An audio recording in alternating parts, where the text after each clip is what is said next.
பிராங்காவே பேசுறப்ப SC ST BC MBC இப்ப இருக்குன்னா பிசில இருக்கிறவனும் ராப்பகலா படிக்கிறான், எஸ்சில இருக்கிறவனும் ராப்பகலா படிக்கிறான். ஆனா எஸ்சில இருக்கிறவங்க உள்ள போறான், பிசில இருக்கிறவனால உள்ள போக முடியல. அதுக்கு ஹலோ ஸ்டாப். இதுக்கு விளக்கம் சொல்லியே ஓஞ்சிரும் போல இருக்கு. தமிழ்நாட்டுல 69% ரிசர்வேஷன் இருக்கு, மிச்சம் 31% ஓபன் கேட்டகரி. நீங்க பேசும்போதே நீங்க பிசின்னு பதிய வச்சிட்டீங்க. இப்போ அந்த 69% ரிசர்வேஷன்ல பிசிக்கு 30% ரிசர்வேஷன் இருக்கு.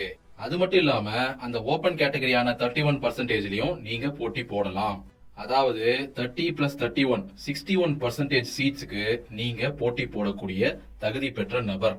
இதுவே நீங்க கைய காட்டுறீங்கல்ல எஸ்சி கேட்டகரி, அவங்களுக்கு 18% எக்ஸ்க்ளூசிவ் ரிசர்வேஷன் இருக்கு.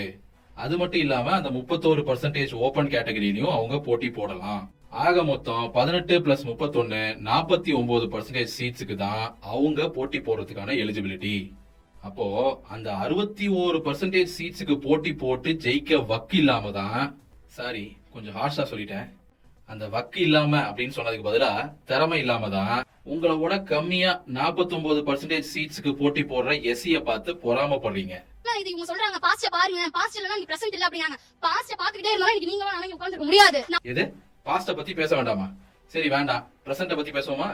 உங்க வீட்ல இல்ல தெருவுல இருக்கிற தண்ணி தொட்டில யாராச்சும் மனித மலத்தை கலந்துருக்காங்களா? உங்க ஃப்ரெண்டு வீட்டுக்கு நீங்க போகும்போது உங்களை தவிர மத்த எல்லாரும் சில்வர் டம்ளர்ல டீ குடிச்சிட்டு உங்களுக்கு மட்டும் பிளாஸ்டிக் டம்ளர்ல டீ கொடுத்திருக்காங்களா? இது எங்க ஜாதி கோயிலு, இந்த கோயிலுக்குள்ள நீ வரக்கூடாது அப்படின்னு உங்களை பத்தி யாராச்சும் சொல்லிருக்காங்களா? சாப்பாட்டுக்கே வழி இல்லைனா கூட நீங்க சமைக்கிற சத்துணவை நாங்க சாப்பிட மாட்டோம்னு கீழே கொட்டிருக்காங்களா? உங்க வீட்டு பணத்தை எங்க தெரு வழியா எடுத்துட்டு போக கூடாதுன்னு யாராவது வழிமறிச்சிருக்காங்களா? எல்லாத்தையும் விடுங்க. ஃபியூச்சர்ல நீங்க ஒரு நல்ல படிச்ச நல்ல பதவியில இருக்கிற நல்ல எக்கனாமிக்கலா செட்டில் ஆன ஒரு தலித் பையன் மேல காதல் வயப்பட்டீங்கன்னா உங்க வீட்டுல ஏத்துக்குவாங்களா?